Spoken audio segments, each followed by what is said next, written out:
Eh bien, bonsoir à toutes et à tous. On est très heureux de vous accueillir pour ce 11e webinaire du CN2R, dont le titre ce soir est « Quel est l'apport des associations de victimes à la suite d'un événement collectif ?» Et pour traiter ce sujet, on reçoit deux invités, Philippe Duperron et Arthur Desnouveaux, que je vais vous présenter. Ils sont chacun présidents d'une association de victimes née après les attentats de 2015 à Paris et en Seine-Saint-Denis. Alors, peut-être qu'il est utile de rappeler quand même, pour commencer, que les associations de victimes et les associations d'aide aux victimes, ce n'est pas pareil. On aura l'occasion d'en reparler et de parler de la place des différents acteurs. Mais les associations d'aide aux victimes sont des associations qui reçoivent des financements publics pour venir en aide de manière professionnelle aux victimes avec des professionnels. Donc, les associations de victimes sont des regroupements des associations de victimes entre elles qui vont développer un projet de soutien par les pairs. Et donc, vous voyez qu'on est dans deux registres tout à fait différents. Alors, nos deux intervenants, donc Philippe Duperron, tout d'abord. Bonsoir Philippe. Bonsoir. Donc Philippe Duperron est président de 13-11-15 Fraternité et Vérité, une association qui offre un cadre fédérateur et un soutien aux victimes et aux proches de victimes des attentats de novembre, qui les accompagne dans la défense de leurs droits et intérêts, qui contribue à l'amélioration de la prise en charge et de l'accompagnement des victimes et des proches de victimes dans l'urgence et dans la durée, et qui contribue à toute réflexion et action s'inscrivant dans la lutte contre le terrorisme. Arthur Desnouveaux, bonsoir Arthur, président de Life for Paris, une association qui a pour mission d'aider et d'assurer le suivi des victimes et des familles de victimes d'attentats, de créer un espace de dialogue, de partage, d'entraide et de solidarité dans lequel victimes, familles de victimes et intervenants peuvent se retrouver. Et avec pour but d'agir pour l'amélioration des dispositifs de prise en charge. Alors Arthur Desnouveaux écrit beaucoup, il a publié 4 ouvrages. Le premier coécrit avec Antoine Garapon s'appelait « Victimes et après ». Son dernier livre va paraître le 9 octobre, il nous en parlera j'imagine, et s'intitule « Vivre après le Bataclan ». Alors, avant de leur donner la parole, peut-être rappeler aussi pourquoi ce sujet est important, parce que les associations de victimes, ça existe depuis très longtemps, dans différents contextes.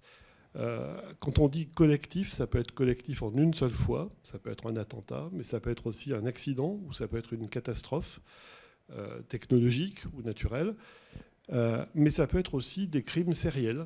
Par exemple, dans l'actualité récente, on a eu affaire au procès du docteur Le Squarnec, qui a fait un grand nombre de victimes.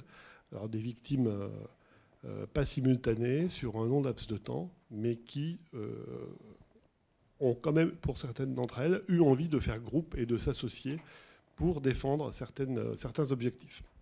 Donc voilà, il y a eu des associations aussi après les attentats de Nice et dans plein de catastrophes, je ne peux pas les énumérer toutes.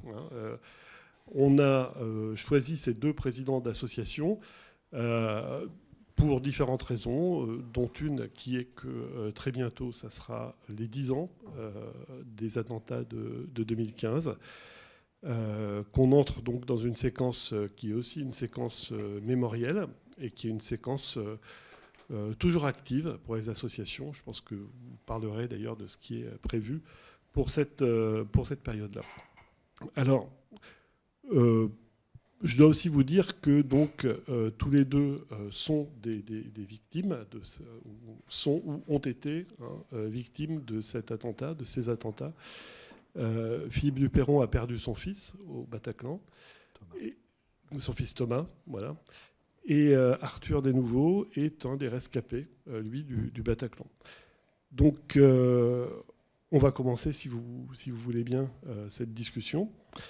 La première question que je voudrais vous poser à tous les deux, c'est comment naissent de telles associations? Et puis, pourquoi deux associations pour un même événement? Alors, je vais commencer sur la genèse. Puis on verra pourquoi il y a eu 2 associations au début. La question intéressante, c'est pourquoi est-ce que ça perdure. Là, je laisserai Philippe l'expliquer. Si on se remet dans le contexte du 13 novembre et juste après le 13 novembre, il y a cette espèce de grand chaos. On sait qu'il y a beaucoup de victimes. Il y a aussi beaucoup de gens qui sont portés disparus. Il y a beaucoup de recherches sur les réseaux sociaux pour savoir où est telle ou telle personne dont on n'a pas de nouvelles et ainsi de suite. Et donc, en fait, Facebook, à l'époque, devient un peu le relais d'une néo-communauté de victimes ou de gens impactés ou de gens qui cherchent, et ainsi de suite. Et quelques jours après les attentats, il y a une des survivantes du Bataclan qui s'appelle Maureen Roussel, qui lance un appel et qui dit, bah voilà, moi, je fais partie des gens qui ont survécu à l'attentat du Bataclan avec mon mari. Et je crois discerner qu'en fait, on a une seule chance dans notre malheur, c'est qu'on est extrêmement nombreux et que donc ça vaudrait le coup de nous rassembler. Et en fait, elle voit ça notamment parce qu'elle a vu cet élan de générosité sur les réseaux sociaux. Et donc se crée un groupe Facebook qui s'intitule Life for Paris, avec ce nom anglo-saxon et ce nom très positif.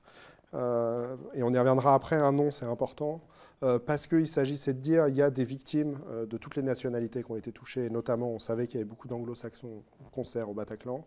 On pensait aussi qu'il pouvait y avoir des victimes allemandes au Stade de France, mais donc voilà. Et à partir de là, se crée une communauté sur Facebook. Et cette communauté, en fait, elle est assez vite sollicitée par les pouvoirs publics qui essayent d'avoir des interlocuteurs face à cette masse de victimes énorme. Et donc moi, je fais partie des gens qui rejoignent assez vite ce groupe-là. Et en fait, on comprend que pour être un interlocuteur à la fois de la mairie, des services de l'État, on a tout intérêt à se constituer en association, que ça va nous permettre de dégager des moyens, mais aussi une visibilité qui dépasse un peu les réseaux sociaux. Et à ce moment-là, on essaye dans notre coin de rédiger quelques statuts. Et puis on se dit, en fait, on ne sait pas monter une association. Et donc ce qu'on va faire, c'est qu'on va aller voir une fédération d'associations qui va nous aider à structurer tout ça. Et donc à l'époque, on va voir la FENVAC. Et en fait, la réunion se passe mal parce que nous, on arrive avec nos projets de statut. Et eux qui savent faire nous disent, nous aussi, on réfléchissait à créer une association en lien avec ça. D'ailleurs, on a des gens motivés et d'ailleurs, on a des projets de statut. Et donc, on retire quand même assez d'informations de ce moment-là pour se dire, en fait, nos statuts ont l'air de tenir la route. On est une équipe qui tient la route, créons notre association. Et donc, on crée une association complètement indépendante en ayant rédigé sur un bout de papier ce qui nous paraissait être des bons statuts associatifs. Et donc, voilà, l'association, elle naît de là. Et on comprend qu'à la FENVAC, il y a aussi cette volonté portée par des victimes ou des proches de victimes de faire quelque chose aussi. Oui, je pense que... Alors moi, je n'étais pas effectivement à l'origine des statuts de l'association 13-11-15 Fraternité et Vérité. Je pense quand même que lorsque ce genre de regroupement se produit, il y a toujours des questions de personnes, des questions de conseil d'administration, de savoir comment on va créer le conseil d'administration, qui va en faire partie. Et donc, il a dû apparaître assez rapidement des formes de tension, ce qui a d'autant plus justifié la création de 2 associations. Et c'est vrai que, pour autant que je le sache moi, bien que n'ayant encore une fois pas participé ni rédigé les statuts d'origine, la FENVAC était porteuse en fait des statuts et un certain nombre des fondateurs de 13-11-15 se sont regroupés autour de la FENVAC, se sont retrouvés et c'est effectivement comme cela que les 2 associations sont nées à peu près à la même date, puisque 13-11-15 Fraternité et Vérité de mémoire, les statuts ont été signés le 6 janvier 2016, donc en fait très peu de temps après les attentats. Après, pourquoi 2 associations? C'est vrai que c'est le sujet. Pourquoi ces 2 associations ont-elles continué d'exister, chacune de leur côté? Je crois qu'on peut dire, puisque... Arthur et moi avons pris notre présidence à la même date, en 2017, donc 1 an et demi après la création des 2 associations.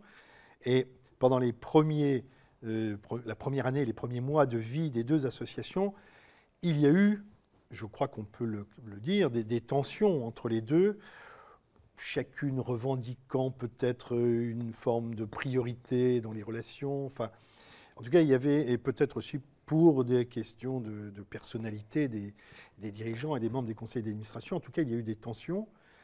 Et lorsque nous sommes arrivés ensemble en 2017 à la présidence, nous nous sommes croisés le même jour dans les couloirs de la ville de Paris, où nous avions rendez-vous avec l'interlocuteur responsable des des victimes et de ces problèmes-là à la ville de Paris.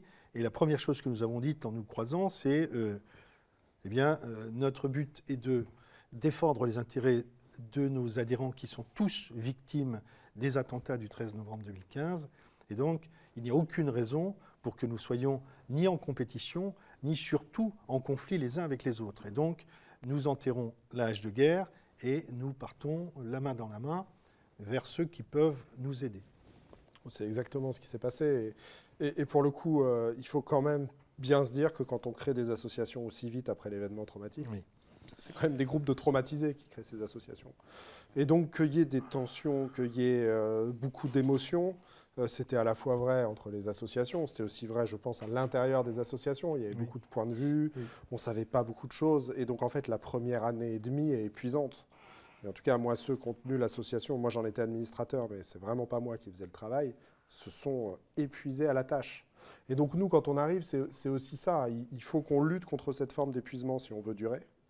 Et on sait qu'on a évidemment à cœur la même chose, c'est-à-dire un travail de justice, un travail d'accompagnement et ainsi de suite. Mais on perçoit déjà qu'il y a des modalités qui sont différentes, qu'il y a peut-être quelques sujets où on voit les choses différemment. Et que donc, avoir deux associations qui permettent à chacun de s'y retrouver, et d'ailleurs, un certain nombre de nos adhérents d'être adhérents des deux associations. Absolument, oui. Bah, c'était mieux que d'essayer de faire une fusion où on allait faire quelque chose de trop moyen. Après, ce qu'il faut voir, c'est le nombre de victimes complètement ahurissant du 13 novembre. Quand on regarde, le procès finit avec 2500 parties civiles. Donc ça laisse aussi de l'espace pour que même si on veut la même chose, on puisse l'exprimer différemment. Oui, je pense qu'effectivement, on pourrait faire le parallèle avec un syndicat professionnel, avec un syndicat, en fait. Et c'est une évidence qu'un syndicat n'est pas un syndicat unique. Il ne peut pas y avoir de syndicat unique. Et là, de la même manière, eh bien, les associations, certains vont adhérer à l'une des associations à 13-11-15 parce qu'ils n'ont pas d'affinité et ne veulent pas en avoir avec les adhérents de LFP ou avec le président ou avec tel administrateur de LFP. Et inversement, et de manière tout à fait compréhensible, tel adhérent et telle personne susceptible d'adhérer à une association dit ben non, ces gens-là, 13-11-15, ça ne me parle pas, c'est pas, voilà, c'est pas vers eux que je veux aller. Donc, c'est bien d'avoir deux pôles qui se complètent finalement et qui, encore une fois, et ça a été notre volonté, je crois que même s'il y a eu quelquefois, en tout cas des voix qui divergeaient, mais vraiment notre volonté d'agir dans l'intérêt non seulement de nos adhérents, mais de toutes les victimes des attentats du 13 novembre, elle a été parfaitement claire entre nous et, je crois, parfaitement respectée tout au long des actions que nous avons menées. Est-ce que vous avez remarqué des différences sociologiques en termes de profil ou de type d'exposition entre les deux assos ? Alors moi, si je regarde, forcément étant né sur les réseaux sociaux, on a des gens assez jeunes, assez à l'aise avec le digital. Et donc ça renvoie à une typologie beaucoup de survivants, donc évidemment qui reflètent la masse des attentats, c'est-à-dire beaucoup du Bataclan, certains des terrasses, assez peu de gens du Stade de France, pas mal d'étrangers aussi. Forcément, le nom faisait que. Oui. Et donc, nous, en tout cas, on s'est construit autour de ça, c'est-à-dire une notion très résilience, survie et internationalisation, ce que le nom englobait dès le départ. C'est d'ailleurs, enfin, moi, ça reste un de mes sujets d'étonnement, c'est cette espèce de lucidité sur la manière dont on a nommé les choses au début. Ou alors, c'est nous qui nous sommes faits à ce nom-là et qui avons poursuivi ce chemin-là. Mais en tout cas, c'est comme ça que nous, on se perçoit, ce qui n'empêche pas d'avoir évidemment aussi des endeuillés, des parents. Mais voilà, la grosse masse, c'est comme ça, parce qu'on s'est construit par Facebook. Oui, je pense que ça, c'est indéniable. Alors, nous refusons évidemment l'idée que nous serions les parents endeuillés, l'association des parents endeuillés, et que LFP serait l'association des survivants et des jeunes contre les vieux. C'est un petit peu ça le risque de bipolarisation, en fait, alors que ça n'est pas tout à fait vrai, mais pour être parfaitement honnête, il y a quand même une forme de réalité. Alors là aussi, tu faisais allusion, Arthur, à la dénomination, et c'est vrai que 13-11-15, nous avons daté l'événement 13-11-15 parce que beaucoup d'entre nous, c'est vrai, ont à ce moment-là tous ont vécu un traumatisme, mais beaucoup d'entre nous ont perdu un enfant, un proche. Et donc, c'est vraiment quelque chose qui a marqué de manière indélébile, encore une fois, sans nier en quoi que ce soit la manière dont les survivants ont été traumatisés. Et puis, fraternité et vérité, il y a aussi, de manière suffisamment claire, cette volonté d'exprimer que c'est par l'association que nous allons nous retrouver unis en fait, et c'est, je pense, aussi ce qui caractérise la création d'une association de victimes, c'est que, en fait, c'est un endroit où toutes les victimes vont se retrouver, où elles n'auront pas besoin de se parler pour se comprendre parce qu'elles ont vécu le traumatisme, mais elles savent aussi qu'elles pourront parler et se comprendre et être entendues et s'écouter les unes les autres sans qu'il y ait cette manœuvre d'évitement qu'il y a quand on évoque le traumatisme et la situation, d'autant plus peut-être, ou encore que peut-être il n'y a pas de différence, mais pour des parents endeuillés, on sait qu'on l'a vécu dans notre entourage, mais je pense que c'est tout à fait comparable pour les survivants. C'est l'évitement. Les gens, vos amis même, n'aiment pas aborder ce sujet. C'est difficile d'aborder la peine de quelqu'un et surtout la peine motivée par ce que nous avons vécu. Et donc il y a cet évitement. Alors que dans l'association, et bien sûr, il n'y a pas d'évitement puisque on est tous unis par ce même fait. Bon, et il n'y a pas la crainte de faire peur ou d'attrister ou de faire horreur à d'autres, quoi. Absolument, c'est ça. La parole peut être libre sans cette crainte, et encore une fois, cette crainte que de l'autre côté, il y ait ce refus, cet évitement. Donc oui, effectivement, c'est ça. Et je crois que c'est le fondement en fait de la création de l'association de victimes. En tout cas, nous, la manière dont, moi, l'analogie que je donne, c'est celle d'une grande cousinade. En tout cas, les premières fois où on se rencontre, on sait tous qu'on est liés par cet événement. On ne sait pas exactement quelle est notre position sur le sujet, mais rien que le fait de savoir que c'est ça le lien, finalement, nous évite aussi de parler trop en détail de ce qui nous est arrivé. Alors qu'à l'extérieur, on est obligé de se positionner dans une forme de détail qui, encore une fois, met mal à l'aise les gens ou les incite à nous fuir, mais en tout cas qui est excluant.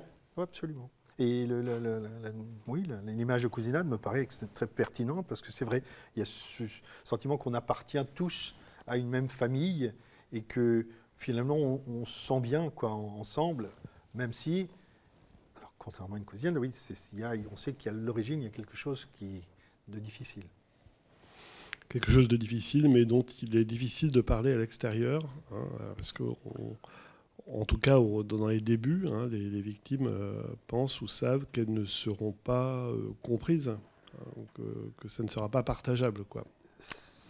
Et c'est le rôle des associations, et notamment des présidents d'associations, quand ils exercent une fonction de porte-parole, ce qui est notre cas, justement d'aller porter une parole audible, compréhensible dans les médias, ou d'aider ceux qui veulent le faire dans les associations à le faire. Mais en tout cas, il y a un rôle de médiation qui est très important quand on est président d'association, c'est que on accepte une exposition sur la place publique et d'ailleurs c'est dans les buts de nos deux associations, dans l'aide qu'on propose à nos adhérents, il y a le fait de faire comprendre ce qui leur arrive et de leur proposer faire entendre la voix, oui, c'est ça, faire entendre la voix, c'est-à-dire que nous sommes la parole de nos adhérents, faire entendre la voix et faire comprendre effectivement ce que nous avons vécu. Alors, ça renvoie aussi à à la typologie de nos deux associations qu'on évoquait tout à l'heure. Et il y a eu quelque chose qui a existé, qui a été difficile à vivre des deux côtés, je crois. C'est l'idée même de victime dans l'esprit de certains endeuillés. Les vraies victimes, c'était nous qui avions perdu un enfant, un proche, un parent. Et donc, et dans l'esprit de certains survivants, eh bien, nous n'étions pas des victimes. Après tout, nous, les parents, nous n'étions pas des victimes. Vous n'étiez pas là. Les victimes, c'était nos enfants, nos proches décédés. Et donc, ça a créé par moments une forme de tension, parce qu'il y a une forme d'incompréhension, en fait, qui est la vraie victime et qui ne l'est pas.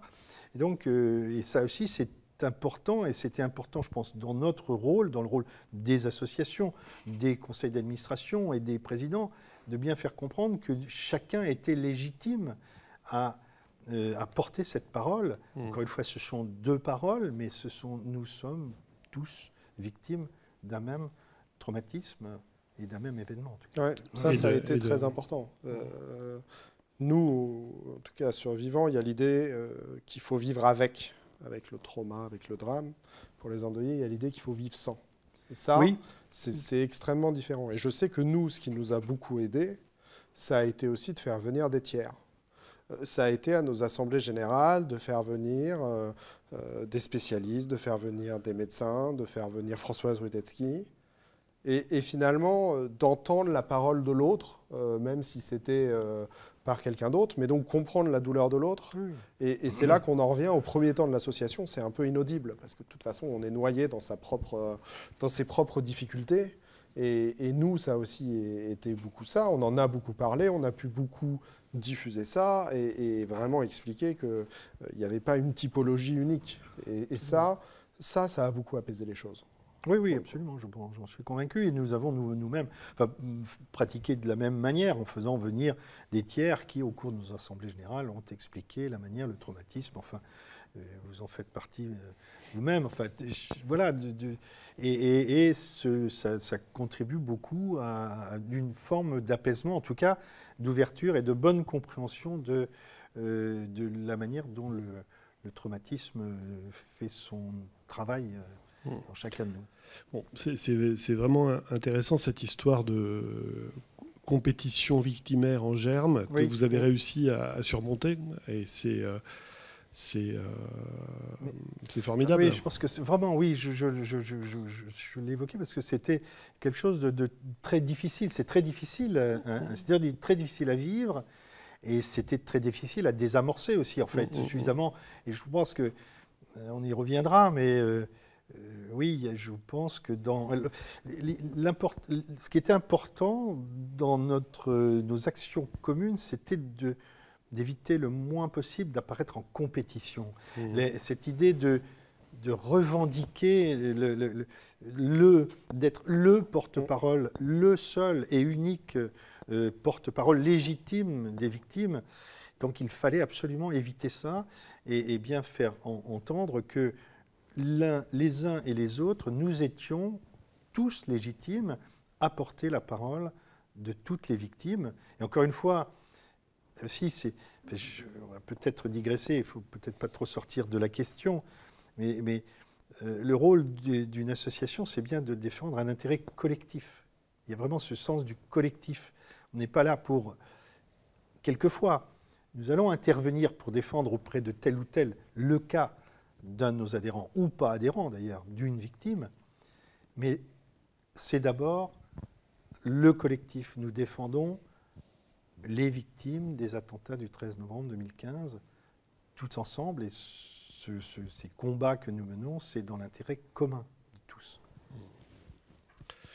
Très bien. Moi il m'a semblé, mais c'est un regard complètement extérieur, et on va venir à la question de comment vous aider et qu'est-ce que vous faites pour des victimes. Il m'a semblé, donc je redis mon humilité dans cette remarque, qu'il y avait des stratégies de défense collective pour faire face qui étaient un peu différentes entre les deux associations, dans ce qu'on envoyait à l'extérieur en tout cas, avec... du côté de Life for Paris, des choses qui étaient assez festives, concerts, se retrouver pour boire des coups et écouter de la musique, etc. Retourner à un concert du même groupe. Et du côté de 13-11-15, des défenses plus, je ne sais pas comment je pourrais dire, plus autour de l'intellectualisation, de se pencher sur les textes, les procédures, sur la question des droits, etc. Oui, je pense que c'est probablement vrai. Ça n'est pas qu'une. Il y a une visibilité. D'abord, il y a aussi peut-être une différence en ce que. Alors, nous n'avons jamais vraiment cherché la lumière. Nous avons nos actions, nous les menons auprès de nos adhérents. Encore une fois, nous sommes de ce point de vue, et là, il y a tout à fait identité de comportement. une volonté de se positionner vis-à-vis des pouvoirs publics comme étant des interlocuteurs et encore une fois les porte-voix de nos adhérents, mais des victimes en général. Donc de ce point de vue-là, il y a tout à fait identité de comportement mais c'est vrai, et sans doute là est-ce aussi une référence à la typologie des adhérents et des deux associations. Oui, nous, le 13 novembre, et nous sommes convaincus que la vie continue. Et on en reparlera avec le jardin, mais c'est le sens. Et la vie doit continuer, c'est une réalité, et elle continue pour nous. Et d'ailleurs, on ne meurt pas de la perte d'un fils ou d'un proche. On n'en meurt pas. À condition, il faut savoir se relever. Mais c'est vrai que on n'a pas forcément, en tout cas un grand nombre d'entre nous, n'ont pas forcément envie de faire la fête ce soir-là. Aller au concert, oui, mais alors bon, il y a des gens de tous âges et il y a des gens de tous âges qui vont à des concerts. Bon, mais on n'est pas, c'est vrai, on n'est pas tout à fait sur le même, là du coup, sur le même plan. Et les actions, c'est vrai aussi que dans les buts que poursuit notre association, nous avons bien inscrit la contribution à une forme de prévention de la radicalisation. Et c'est vrai que, du coup, cela nous paraît justifier l'organisation de colloques, de réflexions sur comment agir, comment se projeter dans l'avenir pour éviter. C'est sans doute moins le... C'était moins le cas chez nous. Oui. Nous, il y avait une question, je pense, de réinvestissement de l'espace public pour deux raisons. C'était déjà, souvenez-vous, le slogan, il fallait aller en terrasse. Ça, c'était global. Mais nous, en plus, on se reconnaissait là-dedans parce qu'on sentait quand même confusément que si on n'y retournait pas tout de suite, si on ne remontait pas à cheval juste après la chute, on ne le ferait peut-être jamais. Et donc, pour nous, réexister dans l'espace public, ça faisait partie des choses importantes. Et donc, la meilleure manière, finalement, d'essayer de montrer aux terroristes, c'est très naïf, mais c'était important dans notre construction, qu'ils n'avaient pas réussi, c'était de dire, bah regardez, je mène ma vie comme avant. Alors, c'est très faux. Mais un des marqueurs de ça, c'était d'être capable de sortir, de se rencontrer, de discuter. Et puis, ça avait cet effet bénéfique qu'on a constaté dans les deux associations, c'est qu'il faut se parler dans ces cas-là. Et donc, quand on va à plusieurs dans l'espace public, on se parle. Et ça nous a beaucoup aidés. Donc, nous, on s'est beaucoup construit là-dessus.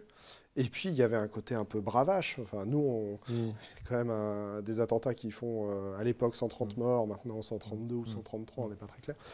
Et on met le mot « vie » dans notre association. Donc il fallait qu'on soit prêt à ce standard-là, là où, moi, ce que nous, on percevait à l'époque de Fraternité et Vérité dans le mot « vérité », c'est qu'eux pensaient déjà vraiment à la justice. Et d'ailleurs, Philippe est avocat de profession, il y avait d'autres avocats qui gravitaient autour du conseil d'administration. Oui, ce n'était pas du tout notre cas. Nous, c'était des professions freelance, graphistes, voilà. Et donc nous, c'était beaucoup plus un rapport à la terrasse de café, de jeunes, et donc on a essayé de s'y remettre très vite. C'est vrai que nous, il y a le comprendre et agir, donc cette idée d'essayer de comprendre pourquoi et agir comment, c'est un peu la voie que nous essayons de suivre, et donc d'où la justification de colloques, de pensées. C'est vrai qu'on est beaucoup moins... Et la contribution aussi, alors on le va voir, mais les contributions auprès du fonds de garantie, la création de deux nouveaux droits qui ont été acquis, enfin, et reconnus par le fonds de garantie. Donc le fonds de garantie qui est l'organisme qui indemnise les victimes de terrorisme. Absolument. Oui, et les nouveaux droits, c'est plutôt eux. Oui, absolument, puisque c'était le préjudice d'angoisse de mort imminente et le préjudice d'attente des tiers, en fait, des parents de proches. Et donc, effectivement, il y a là une préoccupation sur des aspects juridiques et qui sont effectivement beaucoup liés à la perte, au décès d'un proche ou d'un enfant d'un proche. Là où nous, on a beaucoup poussé pour la création d'un juge qui est aussi arrivé, parce qu'en fait, on n'arrivait pas à se dépatouiller d'une organisation comme ça. On n'avait sûrement pas la maturité d'aller réussir à convaincre le fonds de quoi que ce soit. Donc nous, on a essayé de biaiser. Et c'est là aussi qu'on a marché finalement dans le même intérêt collectif, avec des méthodes différentes, et qu'on a toujours respecté les résultats des uns et des autres. En fait, il n'y a jamais eu de compétition, ça c'est clair, on n'a jamais essayé de se prendre des adhérents. Il y a eu quelques sujets de, j'allais dire, désaccords qui se sont réglés au fil du temps et qui ont amené à des conversations, notamment sur le jardin mémorial. On a eu besoin de tiers pour le faire, mais ça a vraiment été ça l'idée. En fait, je pense qu'on essayait chacun de son côté de créer du consensus. C'est ça une association. C'est une manière, ça ne crée pas de l'unanimisme, ça crée une forme de consensus. Et ça, c'est extrêmement important parce que ça permet aux gens de se sentir part d'une communauté, alors que le terrorisme, le but justement, c'est d'isoler tout le monde. C'est que tout le monde soit seul. C'est de fracturer. C'est la guerre de civilité. Il n'y a plus de jonction. Et d'où effectivement une nécessaire diplomatie dans ce sens qu'une volonté d'apaiser. Au lieu de laisser s'enflammer les sujets, il faut travailler à l'apaisement le plus possible pour éviter que les conflits ne naissent et surtout, alors il y a aussi, je pense, une nécessité d'arriver. Les associations sont aussi des instruments de défense des intérêts de leurs adhérents. Alors c'est ma prochaine question. Donc, à quoi peuvent servir les associations de victimes pour des choses que les autres institutions ne font pas finalement? Qu'est-ce que vous apportez de plus, que ce soit au niveau individuel pour les adhérents ou au niveau collectif? Moi, je pense, plusieurs choses. D'abord, le collectif. La première, et on l'a dit, la première des premiers débuts de l'association, c'est de permettre à des victimes de se regrouper entre elles. Donc, c'est cette notion de fraternité, de solidarité, de fraternité, de sororité, mais enfin, d'être ensemble. Et le deuxième aspect que je crois, dans les premiers buts, c'est la défense des intérêts. Et cela renvoie à ce que vous évoquiez tout à l'heure, Thierry, à la distinction qu'il y a à faire entre une association de victimes et une association d'aide aux victimes. L'État a une organisation, un bras armé d'aide aux victimes, avec le réseau France Victimes, Paris Aide aux Victimes pour Paris, qui sont des gens professionnels, des psychologues, des juristes. Il y a vraiment toute une structure, une infrastructure d'aide qui est là pour entendre les victimes, les aider dans leur parcours. Les victimes entre elles sont unies et il ne faut pas, et elles ont besoin aussi d'une forme d'une forme de contre-pouvoir. Il y a ces structures-là, réseau France Victimes, mais il y a aussi un besoin d'associations d'une certaine manière indépendantes qui puissent faire pendant, qui puissent à un moment dire oui, mais nous, on veut aller plus loin dans la recherche des responsabilités, on veut aller plus loin dans le processus d'indemnisation. Ce que vous nous offrez, c'est bien, et là aussi, reconnaissons d'abord qu'en France, nous avons un système d'indemnisation extrêmement avancé, performant, et ce dont nous savons gré, bien sûr, à l'État et à toutes les structures qui en sont les instruments. Mais notre rôle, c'est de chercher à aller plus loin. C'est naturel, il faut que nous essayions d'obtenir une meilleure prise en charge, une prise en charge plus humaine. Et plus proche de nos expériences. Plus efficace. Voilà. C'est aussi ça l'intérêt d'une association de victimes. Et on travaille avec les associations d'aide aux victimes. Oui. Et on leur envoie, pour certaines problématiques, certains de nos adhérents. C'est que nous, on a cette construction affinitaire avec des problématiques qui peuvent être hyper spécifiques. Et donc, nous, on portait le combat très loin là-dessus, avec en plus quand même dans l'idée qu'on n'avait pas à chercher une pérennité au-delà de tout.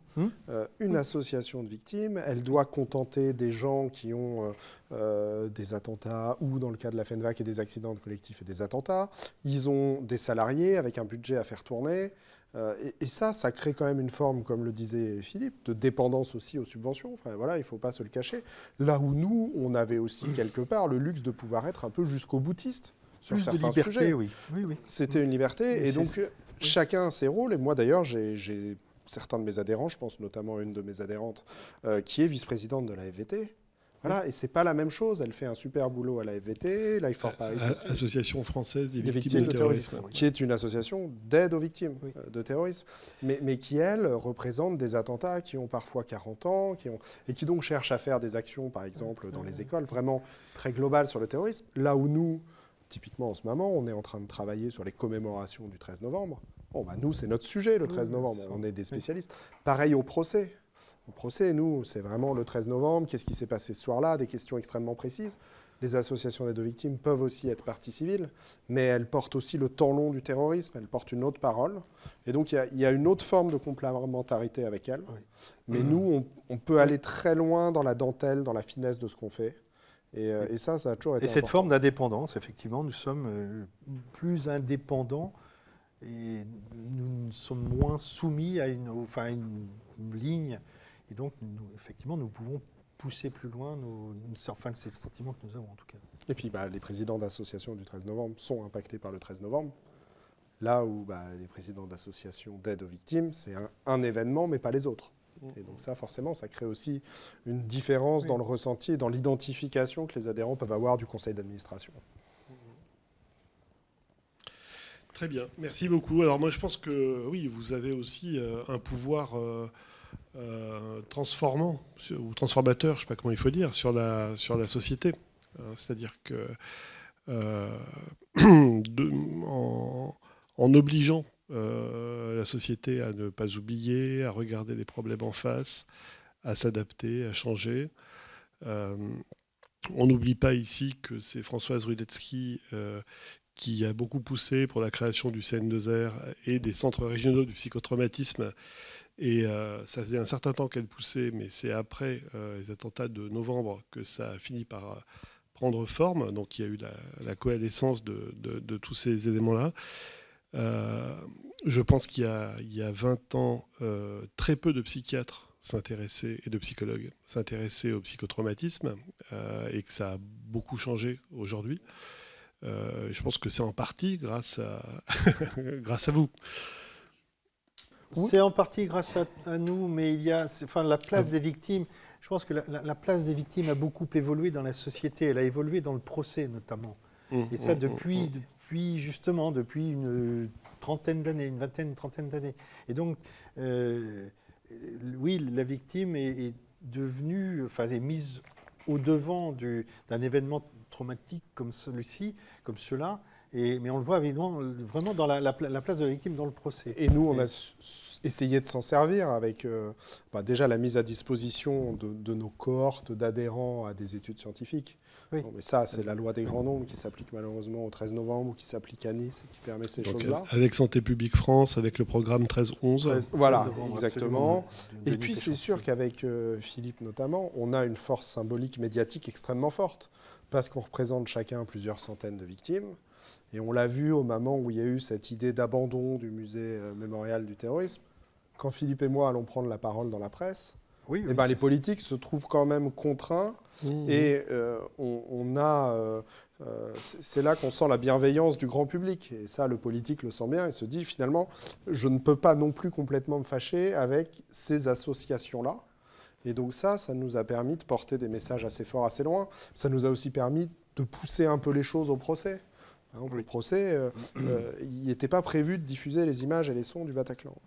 On a poussé pour qu'au moins il y ait un débat sur le sujet. Résultat, quand il y a eu le procès de Nice, le sujet a été pris dès le début. Et puis quand on dit à Gisèle Pellicot, non, on ne les montrera pas, finalement, le débat a déjà eu lieu pour nous. Et si ça sert à la manifestation de la justice, pas de fausse prévenance sur la dignité des victimes, et ainsi de suite.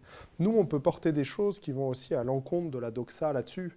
Et c'est là qu'on arrive à faire bouger quelques lignes, parce que ça fait 30 ans qu'il n'y a plus de héros, mais que c'est surtout les victimes qui existent, et puis que nous, on en représente des centaines chacun, et qu'encore une fois, on a assez de consensus derrière nous pour avoir le droit d'aller parler et porter des choses. Absolument. Et c'est vrai que la question des sons et des images au procès a été à un moment de divergence entre nous. Il y avait une manière différente de voir les choses. Et finalement, oui, la justice a tranché. On s'en souvient, et la justice a tranché, et c'est très bien comme ça. Et après, effectivement, ça n'était plus un sujet. Bon, contre la doxa des psys aussi, hein, d'ailleurs. Oui. Alors, contre... Non, mais... je pense que, justement, ce qu'on a aussi essayé de faire, c'est plutôt d'être questionnant que d'être contre. C'est-à-dire que nous, ça a toujours été des questions, avec, en tout cas chez moi, plusieurs centaines de retours sur des pratiques psy. Oui. Et dans les psys, je mets psychologue, psychiatre, tout mélangé, avec de l'EMDR, des charlatans, tout, la totale. Toujours est-il que nous, vous savez, si vous aviez accès à notre page privée sur Facebook, c'est un peu le Amazon du psy. Oui. Ah bah tiens, le mien marche pas, quelqu'un a un bon psy EMDR dans le 11e ? Oui. Voilà. Et donc, avec ça, nous, c'était juste d'essayer de poser des questions. Puis pareil, quand tout le monde parle de résilience, on dit c'est peut-être un peu plus compliqué que ça. Et c'est encore à la fois la force du nombre et de la parole qui nous permettent ça. Et puis quand même, de savoir faire confiance à des tiers, et notamment des psys, une fois qu'on en a trouvé, on vous en remercie, qui viennent éclairer le chemin en disant j'ai pas de réponse dans l'absolu. Et moi j'ai l'expertise, vous avez l'expérience. Si on trouve un point de rencontre, là on va faire quelque chose de bien. Et c'est aussi ce qu'arrive à faire le CN2R notamment. C'est pour ça que c'est important pour nous. Et les psys, c'était aussi le sujet des expertises. Et ça a été aussi un sujet particulièrement douloureux. Parce que, et là, nous avons, je crois, par un travail commun, là encore, fait avancer les choses auprès du fonds de garantie qui indemnise les victimes pour que les expertises soient assurées dans des conditions les meilleures pour les victimes, et notamment que les victimes ne soient pas d'abord suspectées d'être des fausses victimes. Parce que c'était, dans certains cas, la première des attitudes des experts que de pousser les victimes dans leur retranchement pour essayer de leur faire dire que finalement tout ça n'était pas justifié. Donc il y a eu un vrai travail là auprès du fonds de garantie qui lui-même est intervenu auprès des experts. Nous intervenons dans des sessions de formation qui ont lieu à l'école de la magistrature auprès des experts, médecins, psychiatres et donc tout le corps médical pour que justement ces expertises soient assurées dans les meilleures conditions, en tout cas avec le maximum d'égards pour les victimes. Ça, c'est important d'avoir votre retour là-dessus. Oui, on est dans le vécu, et là, c'est aussi effectivement ce que nous faisait remonter nos adhérents qui, au cours d'expertise, étaient particulièrement... ce qu'on a réussi, c'est à s'institutionnaliser sur ces sujets-là. Cette année, c'est moi qui ai fait la formation à l'École nationale de la magistrature. J'ai fait une des sessions pour la formation des experts. Oui, je crois que c'était toi l'année d'avant. Oui, je l'avais fait l'année d'avant. Voilà. Et donc, ce qu'on a aussi réussi à obtenir, c'est simplement d'être mis face aux professionnels qui devaient s'occuper de nous. Et donc, nous, on a eu cette rencontre avec le juge d'instruction, on a eu cette rencontre avec les experts, le fonds de garantie a dû nous écouter, les politiques. Simplement d'être là et de dire, finalement, si vous avez des idées préconçues sur les victimes, nous, on est deux, on l'est, et on a parlé à plusieurs centaines de victimes chacun. Posez-nous vos questions. Oui. Et je ferai à nouveau le parallèle avec un syndicat. En fait, un syndicat, on a besoin, l'État et les employeurs ont besoin d'un syndicat pour être l'interlocuteur. Et de la même manière, dans toutes les relations que nous avons avec tous les pouvoirs publics, il est important qu'en face, on ait une ou des associations, et les deux associations, encore une fois, parlant face au pouvoir public de la même voix, pour représenter, pour légitimer le discours. Nous ne sommes plus seulement une ou des victimes, nous sommes une association représentant un grand nombre de victimes qui ont tous vécu la même chose. Et par conséquent, il y a effectivement cette légitimation, et nous devenons, les victimes sont incontournables par leurs représentants. La fonction de porte-voix dont vous parliez tout à l'heure, qui est importante. Alors, j'ai une autre question, c'est sur l'évolution, parce que vos deux associations ont à peu près 10 ans, bientôt 10 ans. Est-ce que les objectifs d'association de victimes évoluent au fil du temps? Et est-ce que ces associations doivent durer toujours? Ou est-ce qu'elles doivent mourir à un moment? Et si c'est le cas, qu'est-ce qu'il y a après? Voilà, qu'est-ce qu'il y a après la mort? Un grand sujet. Moi, je peux commencer. Oui, parce tu que peux commencer. Oui. Nous, on a décidé que Life for Paris devait mourir, et devait mourir de notre main. L'idée, c'était qu'on s'était donné des statuts à sa création, et que quand on regarde aujourd'hui, on a coché à peu près tout ce qu'on avait prévu de faire. Et donc, se pose la question à ce moment-là de pourquoi continuer.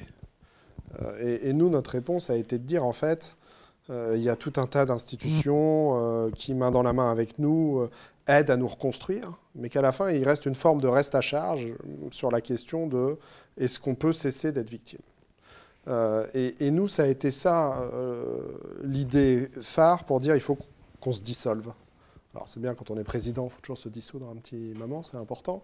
Mais l'idée, c'était surtout de se dire est-ce que c'est pas nous qui allons nous enfermer nous-mêmes? Et encore une fois, parce que nous, en tout cas dans la majorité, dans cette typologie survivante, il faut vivre avec. Moi, j'ai l'impression que la question à laquelle on essaye de répondre depuis 10 ans, c'est pourquoi vivre? Pourquoi nous, est-ce qu'on est vivant? Et honnêtement, il y a une réponse qui était un peu je suis victime, donc je suis vivant. Et là-dedans, le fait d'avoir une association de victimes fait partie de ça. Et donc, en enlevant ça, on essaye de garder juste le je suis vivant. Quand on a, donc moi j'en ai parlé à mon conseil d'administration, on est tombé assez vite d'accord, on en a parlé à nos adhérents, et là on a mis plus de temps à être d'accord.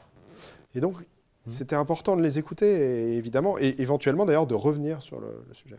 Mais quand on voit ce à quoi ils étaient attachés, c'était au lien qu'on avait créé, c'était pas au statut.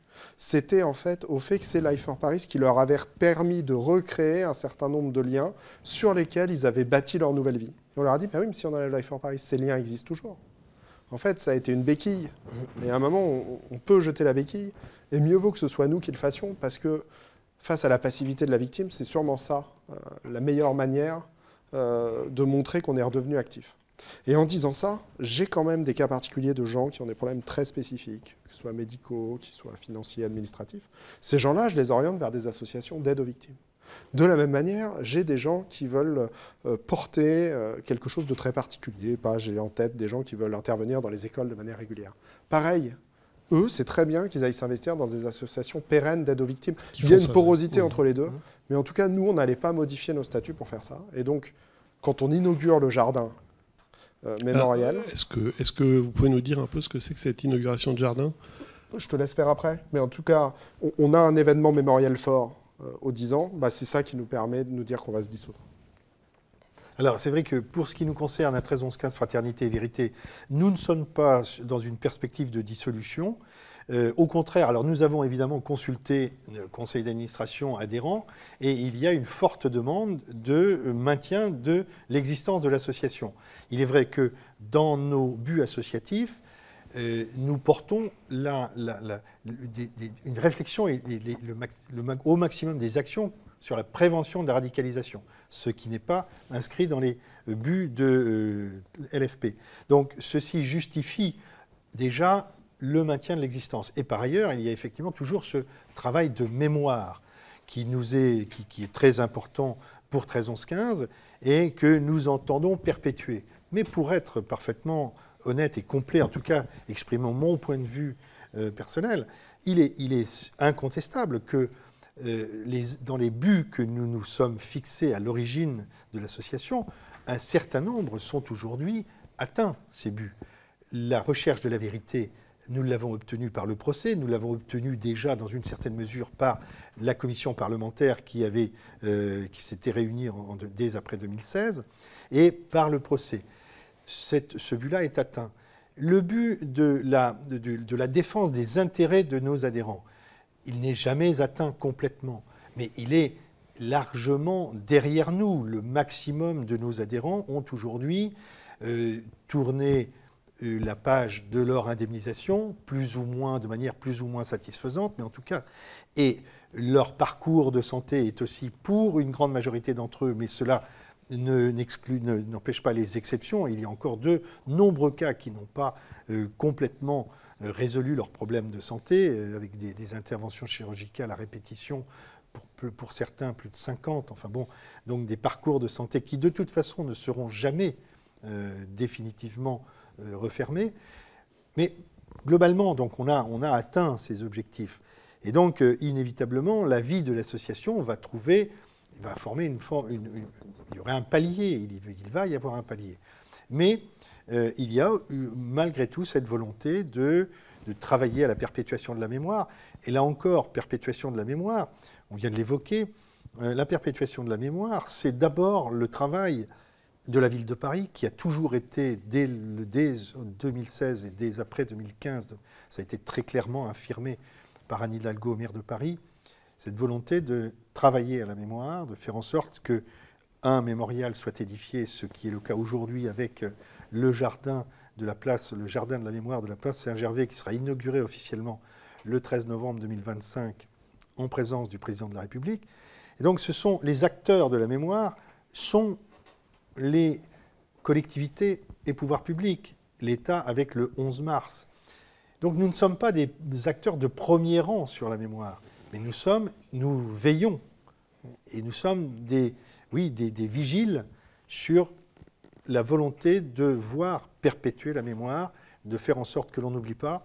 Et là aussi, on y faisait référence tout à l'heure, le travail que font les historiens, que fait Denis Péchanski avec Francis Eustache en particulier sur les programmes Remember et 13 novembre, sont importants parce que, et on voit combien la mémoire s'érode, combien dans l'esprit des gens, déjà 10 ans après, eh bien, le 13 novembre, pour certains, ça n'évoque plus que le Bataclan, les terrasses sont passées derrière, le Stade de France oublié, enfin, donc il est vraiment important que nous puissions continuer d'œuvrer sur ce terrain-là, dans ce domaine-là.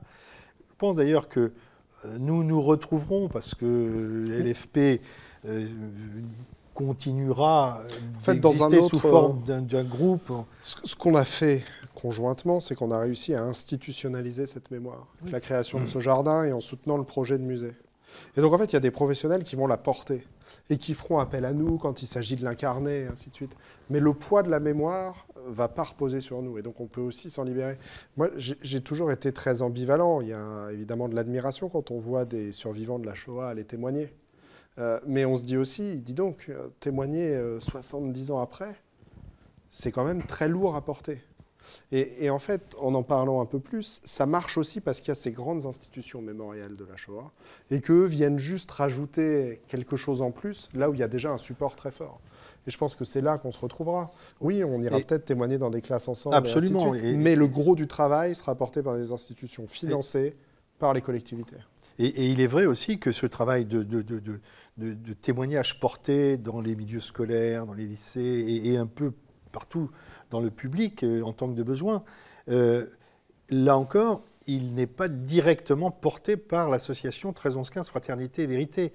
Là aussi, nos adhérents vont utiliser des canaux différents que sont en particulier la FVT, donc qu'on a évoqué tout à l'heure, Association française des victimes du terrorisme, qui elle est plus structurée et a déjà acquis une forme de compétence dans ces matières.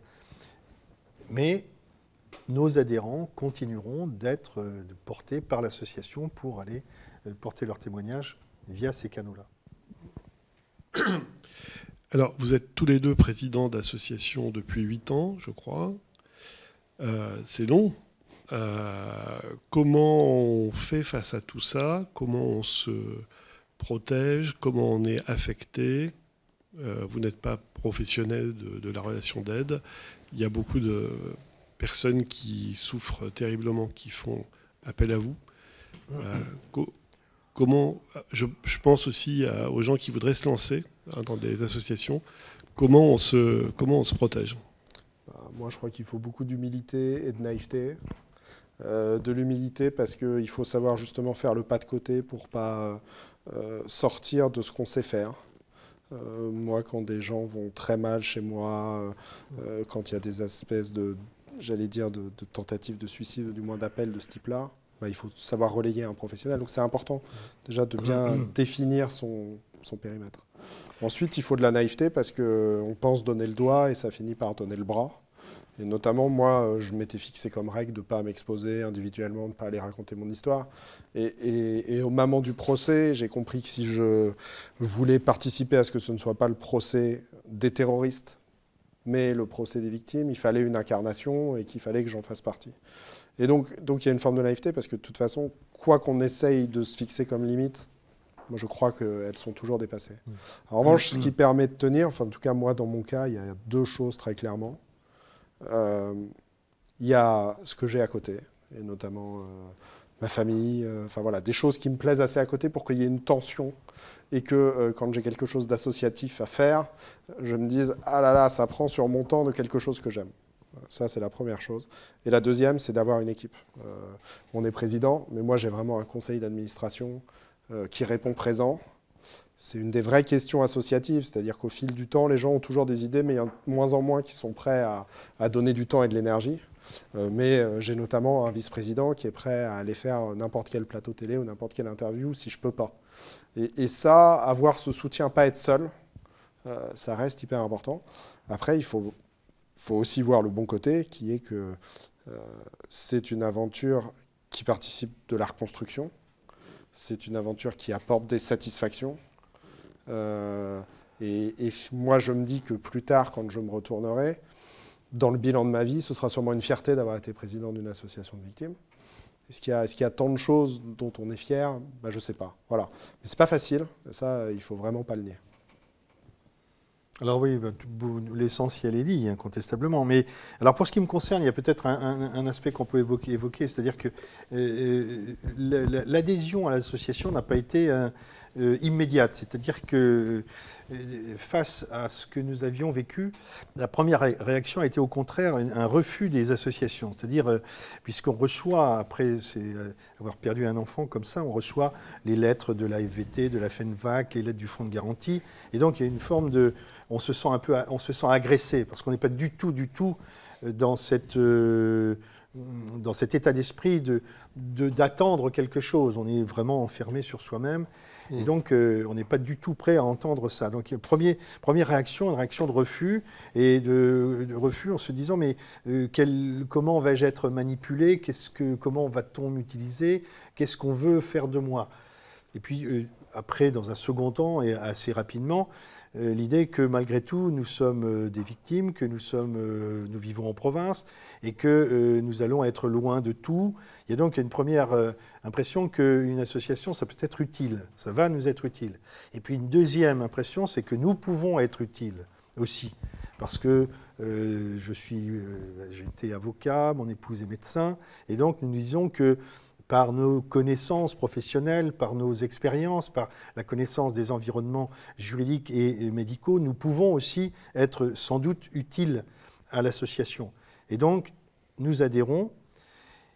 Et il y a incontestablement dans le fait d'adhérer l'idée qu'on s'aide soi-même, on va, au lieu de rester la tête entre les mains, à dire que tout s'arrête et que c'est fini, on va se redresser, on va être debout et on va passer dans le mode action.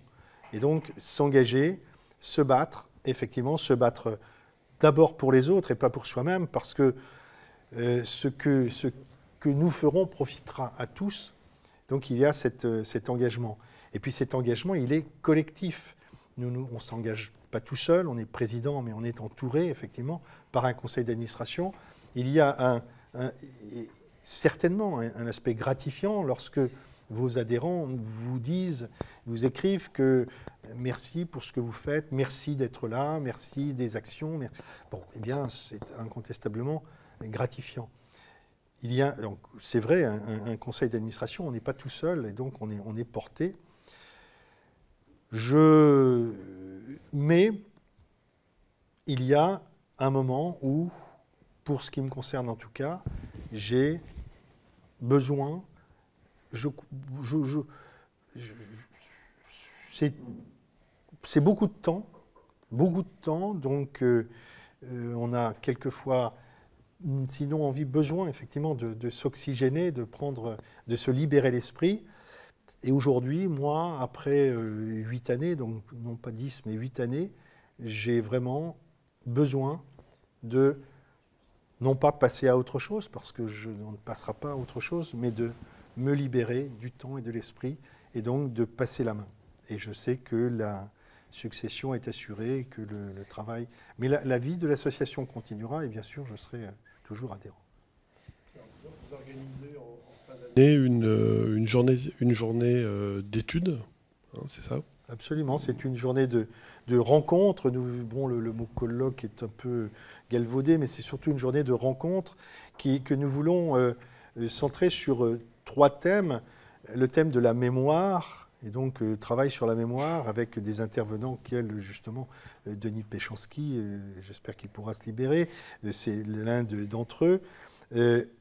Une deuxième table ronde qui sera centrée sur l'idée de rechercher, qui aura plus une connotation géopolitique, et comprendre pourquoi, agir comment, avec Hugo Micheron, Myriam Benrad, enfin vraiment des gens de renom. Ces tables rondes seront animées par Mathieu Delahousse, Sarah Guibaudot, et une troisième table ronde qui sera centrée, elle, sur l'aspect les arts dans la vie des victimes, avec 2 angles de 2 regards portés par l'intervention de victimes qui ont créé des œuvres d'art, notamment des bandes dessinées, c'est le cas de Catherine Bertrand, qui ont écrit aussi, qui ont produit des écrits, et des victimes, des réalisateurs et des artistes, eux, qui ont trouvé leur inspiration dans les attentats pour créer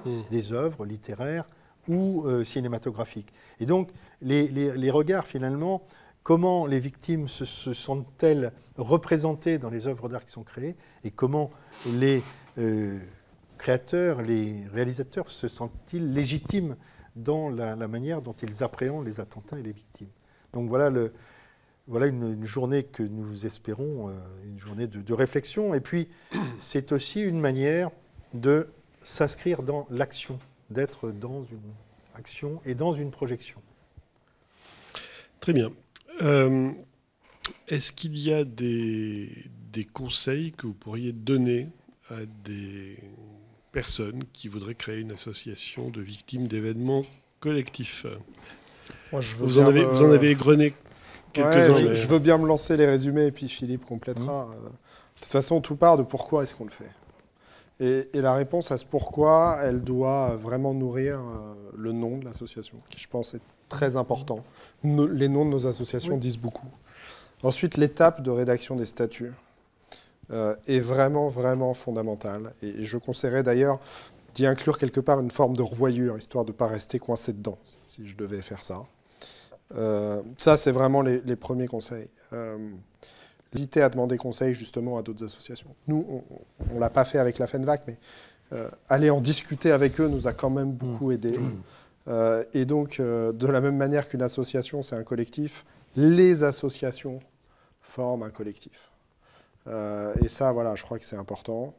Et ensuite, une association, ça c'est vraiment ma conviction, c'est qu'elle doit donc faire du consensus. Et pour ça, il faut accepter qu'il y ait un conseil d'administration qui ne soit pas unanime sur tous les sujets. Moi, il y a vraiment, je pense, aucun sujet sur lequel j'ai une unanimité avant discussion dans mon conseil d'administration. Et ça nous a toujours poussé à rechercher une solution meilleure que la solution initiale qu'on pouvait trouver. Et ça a été très important. Ça s'est honnêtement fait un peu par hasard, mais je me rends compte de ma chance sur ce sujet-là. Les conseils, moi je dirais, et là on se rejoint, diplomatie et combativité.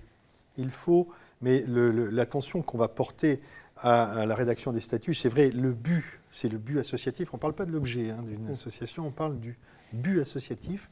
Eh bien, le but, c'est vraiment important de bien le circonscrire, et qui trop embrasse mal étreint, donc il ne faut pas se donner des objectifs que l'on sait ne pas pouvoir atteindre. Il faut se donner un objectif, un but suffisamment précis et circonscrit.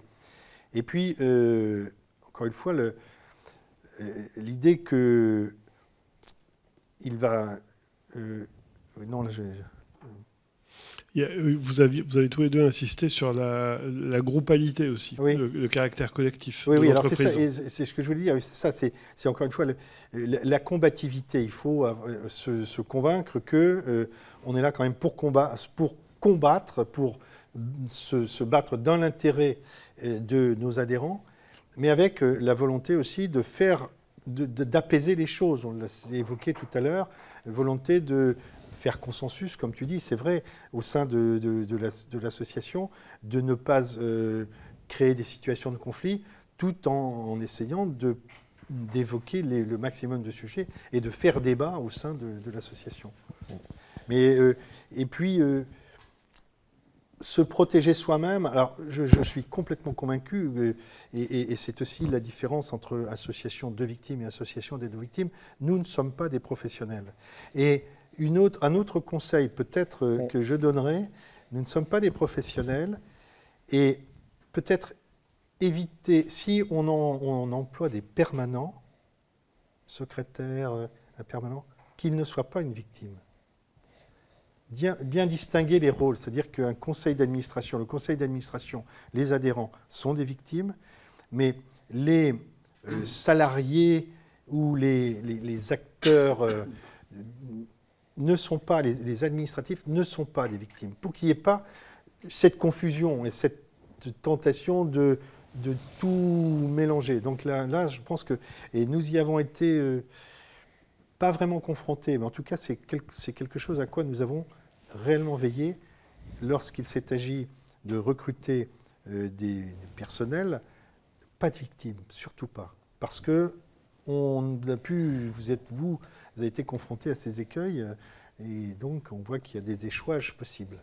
Oui, ça c'est un très très bon conseil, pour le coup. Ne pas mélanger les gens. Et il faut un vrai trésorier aussi. Oui. Parce que d'une manière ou d'une autre, il y a une question d'argent qui peut être minime mais qui existe. Et le pire qui puisse arriver, c'est qu'une bonne idée meurt parce qu'on a mal géré cette partie-là. Il y a quand même vraiment, on s'investit émotionnellement quand on crée une asso, les adhérents s'investissent émotionnellement. Il faut s'assurer de sa bonne gestion, c'est vraiment important. Oui, et j'allais ajouter un autre aspect qui me paraît important, et il est important qu'il existe une ou plusieurs associations de victimes, mais pas trop d'associations de victimes pour un même événement. Et je pense que je peux dire que nous avons la chance d'avoir limité à 2, et c'était très bien parce qu'on a vu comment finalement la polarité s'était organisée, mais trop d'associations, évidemment, va disperser le discours, va faire perdre aux interlocuteurs, au pouvoir public, justement la notion de représentativité, et non pas de légitimité, mais de représentativité. Qui représente qui, et combien, et pourquoi un tel, qui est notre interlocuteur. Donc je pense que c'est important aussi. Alors, on est évidemment, nul n'est maître de la décision de tel ou tel de créer une association. Donc il peut se trouver qu'il se créera sur tel ou tel événement plusieurs associations. Mais si c'est un conseil qu'on peut donner aux futurs, enfin aux personnes qui seraient tentées de créer une association, la volonté de plutôt rechercher à fédérer plutôt que de multiplier les associations, parce que ce sera forcément une cause de mauvaise compréhension, de mauvaise gestion, de perte de lisibilité et du coup de perte d'influence. Alors, avant qu'on passe aux questions, je regarde à ma gauche, est-ce que vous auriez des choses à ajouter sur ces 10 ans d'expérience, dont 8 à la tête d'une association, des points qu'on n'aurait pas évoqués, qui vous sembleraient importants ? Dans quand même les qualités que je pense qu'il faut essayer d'avoir ou de développer, il y a la capacité à parler avec l'État. On reste quand même en France, et quand je dis l'État, je mets un mot valise qui englobe en fait toute la sphère publique. Oui. Mais en tout cas, une association de victimes va forcément interagir avec la justice, va interagir avec des politiques, va probablement interagir avec des organes représentant les professionnels de santé. Et ça, c'est quelque chose qu'il faut prendre avec toute la mesure nécessaire, c'est-à-dire c'est long, il faut se faire des entrées, mais c'est quelque chose sur lequel il ne faut pas passer trop rapidement. Il y a ça et il y a l'importance de comprendre les médias. On est quand même, quand on fait ces combats-là, à un moment porté par une envie de changement qui doit trouver une caisse de résonance. Et cette caisse de résonance-là, c'est forcément les médias. Donc il y a un jeu, il faut leur en donner, ils vous en prennent. Mais en tout cas, on ne réussit pas à faire quoi que ce soit si on s'isole. Et donc, créer une association, il ne faut jamais oublier que c'est forcément une ouverture au monde avec tout ce que ça implique comme friction, difficulté, et notamment avec ces deux entités qui, en tout cas pour moi, étaient très différentes de ceux avec quoi j'avais l'habitude d'interagir. Oui, pas mieux. Hein.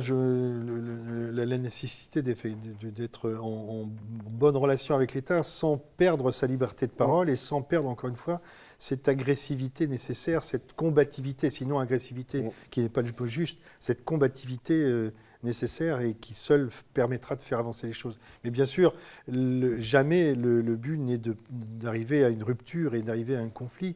Il faut que nous puissions être entendus. Le rapport aux médias est quelque chose que je l'ai dit tout à l'heure, on a sans doute été moins en recherche de visibilité.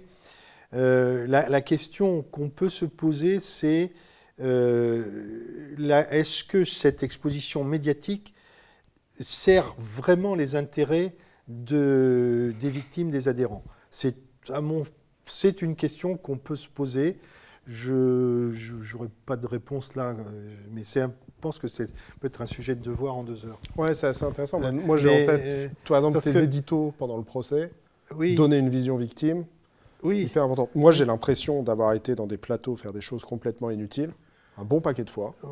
Mais le jour où il a fallu les appeler pour leur dire, en fait, j'aimerais venir parler du musée, oui, c'est vrai. On crée une relation avec les médias, on crée une relation et on devient effectivement l'interlocuteur. Là aussi, on sait que les médias savent que si on doit parler du sujet, ils savent qu'Arthur Desnouveaux va être disponible. Ils ont le 06, donc pas de problème. On est probablement, nous sommes, nous, à 13-11-15, moins sur ce registre. Nous avons nos relais. Nous pensons qu'il est utile d'intervenir à certaines occasions. Voilà, il y a une relation là. En tout cas, il y a une relation à bâtir. Il y a une relation à bâtir, mais je pense qu'il faut se poser la question de la pertinence et de la vraie efficacité. Incontestablement, la relation avec les pouvoirs publics, elle est non seulement elle est nécessaire, elle est évidemment utile. La relation avec les médias me paraît moins une évidence. Oui, pour l'exemple du musée mémorial du terrorisme, c'est sans doute un bon exemple où la médiatisation a été un moyen de faire entendre au pouvoir public que c'était quand même un vrai sujet, que le public y était sensible par la voix portée par les médias. Donc oui, il y a sans doute et incontestablement, la période du procès était aussi une période médiatique. Mais notre rôle, notre rôle d'association était, je crois, plus important auprès de nos adhérents pendant les audiences où Paris Aide aux victimes faisait un énorme travail de soutien psychologique. Mais il y avait une interaction entre les adhérents et l'association qui a été vraiment permanente et qui a été là aussi salutaire. Elle a été reconnue par nos adhérents. La prise de parole dans les médias étaient très présents au procès. La parole des associations était importante aussi. Oui. Très bien, écoutez, merci beaucoup à tous les deux. On a balayé beaucoup de sujets et approfondi certains points et touché des notions vraiment intéressantes, je trouve. Donc je me tourne maintenant vers Léa, qui elle, se fait porte-parole du public. Oui, parce qu'on a du coup un chat qui a soulevé quelques questions que je vais vous poser. Donc la première, à la suite des attentats de Paris et de Seine-Saint-Denis, il y a eu des apérothérapies qui ont été organisées. Quel était l'intérêt de ces moments informels par rapport à d'autres réunions d'échanges classiques, des groupes de parole ou les psychothérapies qui étaient recommandées ? Alors, apérothérapie, c'est un mot marketing qui a très bien fonctionné. C'était surtout des apéros, hein, soyons très clairs, mais qui avaient des vertus qui étaient de remettre tout le monde dans l'espace public et de leur permettre de parler. Je vais pas rentrer dans un débat de psychologie que je ne maîtrise pas, mais en tout cas, nous, le groupe de parole n'a jamais semblé être une réponse adaptée à la question du traumatisme, de l'attentat très court comme on l'a vécu. C'est-à-dire que c'est un coup de canif dans la continuité de nos vies. Ce n'est pas quelque chose qui a progressivement tout pris et dont on aurait besoin de parler avec d'autres. Et donc, en fait, ces apéros-là permettaient une sociabilisation dans l'espace public. Ils n'ont jamais remplacé le travail avec le psychologue. Et ils ont encore moins remplacé des groupes de parole, parce que ceux-là, on ne les a jamais utilisés. On n'en a jamais vu, en tout cas, la pertinence. Je parle sous réserve, évidemment, que les professionnels aient des contre-exemples. Donc voilà, ces apérothérapies, c'était surtout une manière pour nous de ne pas rester isolés et de proposer, en fait, une sortie commune. Et je pense qu'il y a eu beaucoup plus de sorties à des concerts qu'à des apéros, d'ailleurs. Oui, alors moi j'en parle avec moins d'expérience, parce que c'est vrai que nous, ce n'est pas quelque chose que nous avons organisé. Mais je trouve que simplement, là encore, on retrouve le fondement même de l'association, qui est de créer des occasions, de se retrouver entre victimes. Autour d'un apéro, tant mieux, mais se retrouver entre victimes qui vont pouvoir échanger, comme on l'a dit tout à l'heure en préambule, ou presque en tout cas au début de notre propos, pas forcément pour parler de ça, mais aussi pour parler de ça si elles en sentent le besoin. Et donc, se retrouver entre personnes qui ont le même vécu, qui ont vécu le même traumatisme et qui finalement vont être bien ensemble, avec un verre à la main. Et donc, effectivement, je crois que l'apérothérapie était en tout cas, c'est une belle création sémantique. Je voudrais juste quand même faire une remarque. Il y a une question d'addiction aux substances qu'il ne faut quand même pas complètement passer sous silence. L'idée de ces apérothérapies n'était quand même pas non plus de sombrer dans une forme d'ivresse permanente. D'ivresse collective. Voilà, sachant que ces problèmes-là existent, je pense, dans toutes les associations qui regroupent des gens traumatisés. Donc il faut être très vigilant là-dessus. Et derrière le mot apéro, ce n'est pas une beuverie. Voilà, mais ça... Très important, parce que, en tout cas, les premières années, on a eu un certain nombre de gens qui sont sortis du cadre. Oui. Voilà. Oui. Important de le préciser. On a une deuxième question sur la médaille nationale de reconnaissance aux victimes du terrorisme qui a été créée à la suite des attentats, qui a d'ailleurs donc visé aussi des attentats de 2015, qui a visé la République, les valeurs qu'elle représente. Elle a vocation à honorer les victimes du terrorisme et à participer à leur résilience. Est-ce que vous avez eu des retours positifs ou négatifs de vos adhérents sur cette décoration ? Alors moi, je pense que ce qu'on peut dire, c'est que lors de la création de cette médaille, ça n'a pas du tout fait consensus à l'origine. Il y a même une réaction assez vive contre l'idée de créer une médaille, pour la raison que, les victimes disaient, et on était vraiment, puisqu'il en a été question dès après les attentats, dès 2016 en fait. Et donc, à l'époque, on était vraiment dans une époque, un moment où le traumatisme était encore très fort, on était dans une période où les problèmes d'indemnisation étaient aigus et intenses.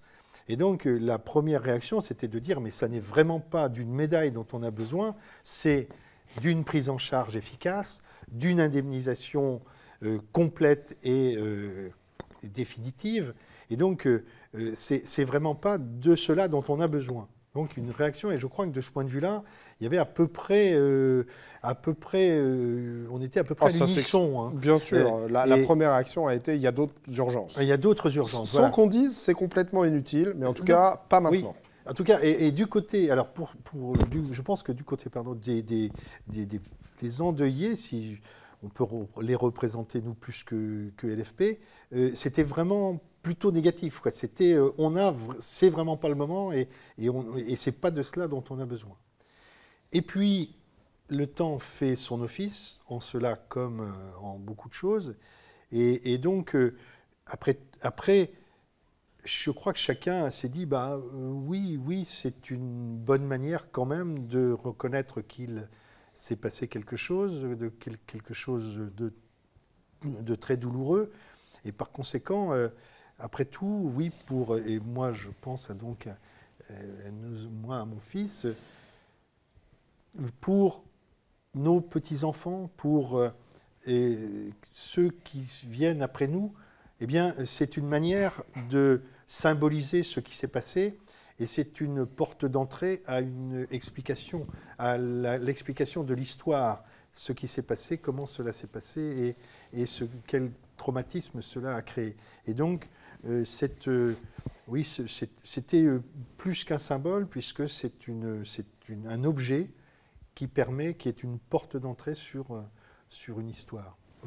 Oui, bon, j'ai rien à rajouter. Je dirais juste qu'il y a un discours, pour moi, excellent d'Édouard Philippe le 11 mars 2020, lors d'une remise collective de médailles, qui explique bien tout ça, ce principe de reconnaissance, ce principe que ce n'est pas une récompense, c'est une manière d'acter qu'il s'est passé quelque chose envers des citoyens qui représentaient à ce moment-là un État qui était visé. C'est ça, que c'était la France qui était visée. Exactement. Et en tout cas, ce qu'on voit, c'est que cette médaille, maintenant, elle est de plus en plus demandée, que beaucoup de membres aussi des forces de sécurité qui étaient éligibles ont pu la demander, et que des gens qui n'en voyaient pas l'intérêt, le temps venant, se disent en fait, cette trace-là, elle a du sens. Moi, j'ai encore assisté à une remise de médailles à 2 de mes adhérents par François Hollande dans son cabinet en petit comité. Je peux vous dire que c'était fort, parce que c'était ça. C'était la République qui disait je suis vraiment désolé que vous vous soyez pris cette violence en notre nom à tous. Et donc je crois qu'elle a fait son chemin.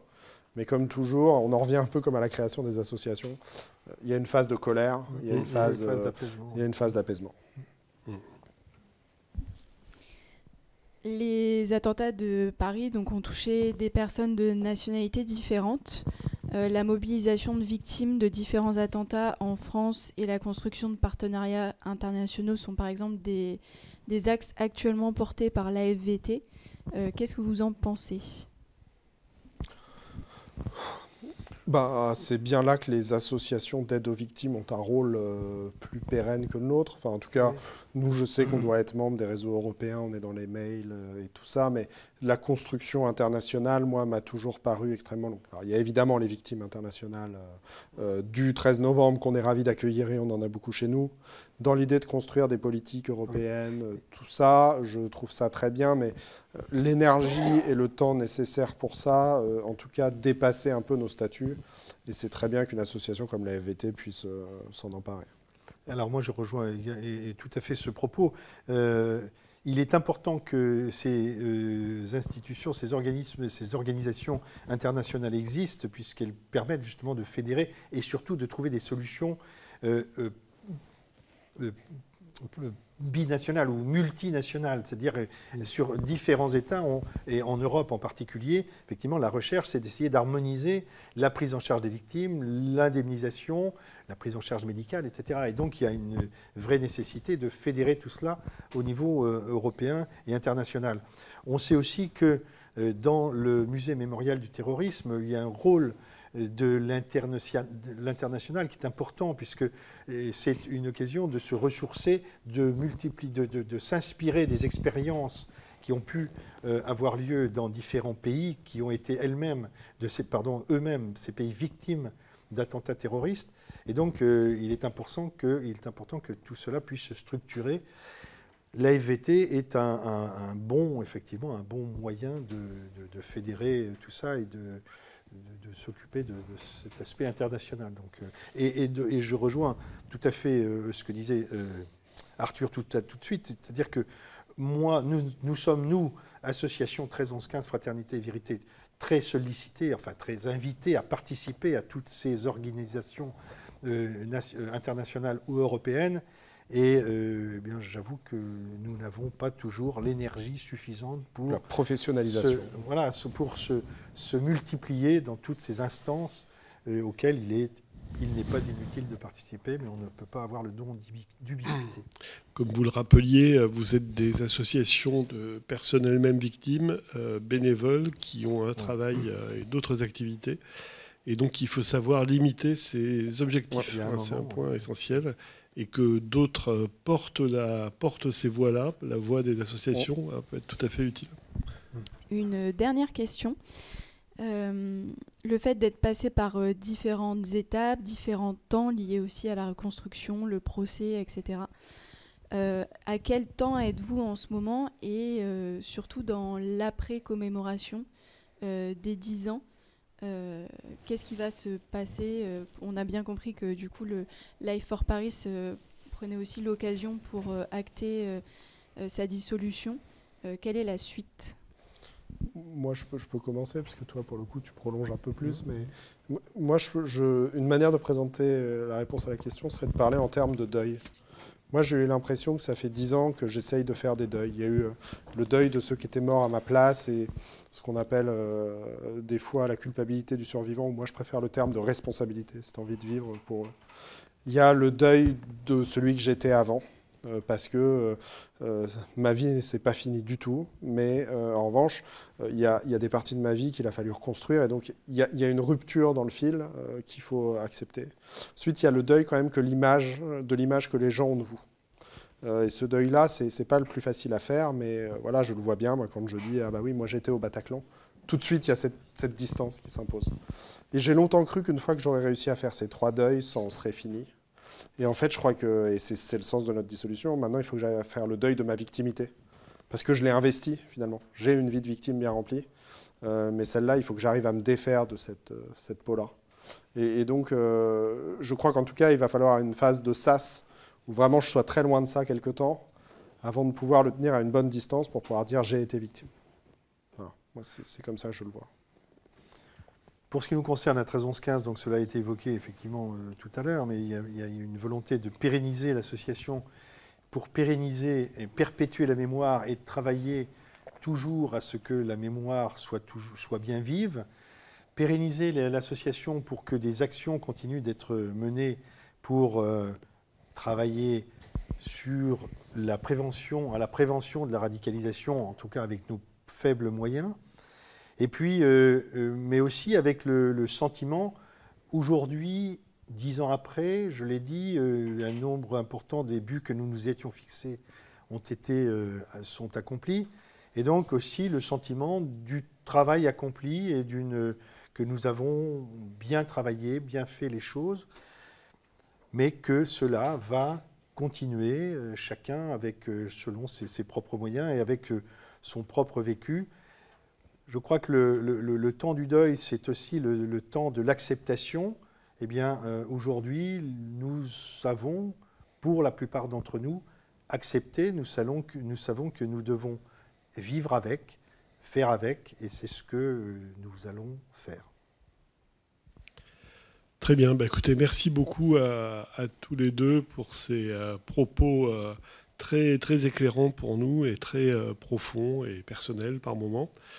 Je pense qu'on a appris beaucoup en vous écoutant sur ce que c'est que les associations de victimes et la vie des présidents d'associations de victimes et leur utilité sociale également. C'est l'occasion aussi de dire que au CN2R, on pense toujours aux victimes du 13-11-15 et aux autres également, mais qu'on n'a pas oublier cet événement qui nous a impacté aussi à titre professionnel de manière sans comparaison avec vous bien sûr, mais qui a aussi modifié des choses dans nos vies.